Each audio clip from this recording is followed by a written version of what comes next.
Evening snacks ಏನಪ್ಪ ಮಾಡೋದು ಅಂತ ನೋಡ್ತಾ ಇದ್ದರೆ ಒಮ್ಮೆ ಈ ಸ್ವೀಟ್ ಪೊಟ್ಯಾಟೊ ಕಟ್ಲೆಟ್ನ ಟ್ರೈ ಮಾಡಿ ನೋಡಿ.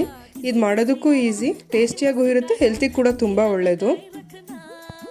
ಈ ಕಟ್ಲೆಟ್ ಮಾಡೋದಕ್ಕೆ ನಾನು ಮುಂಚೆನೇ ಬಾಯ್ಲ್ ಮಾಡ್ಕೊಂಡಿರೋ ಸ್ವೀಟ್ ಪೊಟ್ಯಾಟೊ ತೊಗೊಂಡು ಮ್ಯಾಶ್ ಮಾಡಿಕೊಂಡು ಇದಕ್ಕೆ ಸಣ್ಣದಾಗಿ ಹೆಚ್ಚಿರೋಂಥ ಆನಿಯನ್, ಕ್ಯಾಪ್ಸಿಕಮ್, ಕ್ಯಾರೆಟ್, ಸ್ವೀಟ್ ಕಾರ್ನ ಹಾಕಿ ಇದ್ರ ಮೇಲ್ಗಡೆ ಉಪ್ಪು, ಖಾರದ ಪುಡಿ, ಅರಶಿನ ಹಾಕಿ ನೀಟಾಗಿ ಮಿಕ್ಸ್ ಮಾಡ್ಕೊತಾ ಇದ್ದೀನಿ. ಇದಕ್ಕೆ ಸ್ವಲ್ಪ ಕಡ್ಲೆಟ್ನ ಸಹ ಯೂಸ್ ಮಾಡ್ತಾ ಇದ್ದೀನಿ. ಕಡ್ಲೆಟ್ ಯೂಸ್ ಮಾಡೋದ್ರಿಂದ ಇನ್ ಕೇಸ್ ಏನಾದರೂ ಎಕ್ಸಸ್ ಮಾಯ್ಶ್ಚರ್ ಕಂಟೆಂಟ್ ಇತ್ತು ಅಂತ ಅಂದರೆ ಇದೆಲ್ಲ ಹೀರ್ಕೊಳ್ಳೋದ್ರಲ್ಲಿ ಹೆಲ್ಪ್ ಮಾಡುತ್ತೆ. ಮತ್ತು ಆಮೇಲೆ ನಮ್ಮ ಕಟ್ಲೆಟ್ ಎಲ್ಲಿನೂ ಮಧ್ಯ ಮುರಿದೋಗೋದಿಲ್ಲ.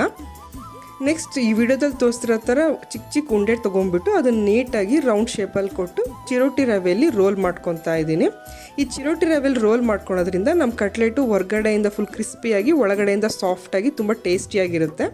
ಈಗ ಪ್ಯಾನ್ ಬಿಸಿ ಆದಮೇಲೆ 2 ಟೇಬಲ್ ಸ್ಪೂನ್ ಎಣ್ಣೆ ಹಾಕಿ ಕಟ್ಲೆಟ್ ಎಲ್ಲ ಗೋಲ್ಡನ್ ಬ್ರೌನ್ ಬರೋವರೆಗೂ ಶಾಲೋ ಫ್ರೈ ಮಾಡಿಕೊಂಡ್ರೆ tasty and healthy cutlets ready.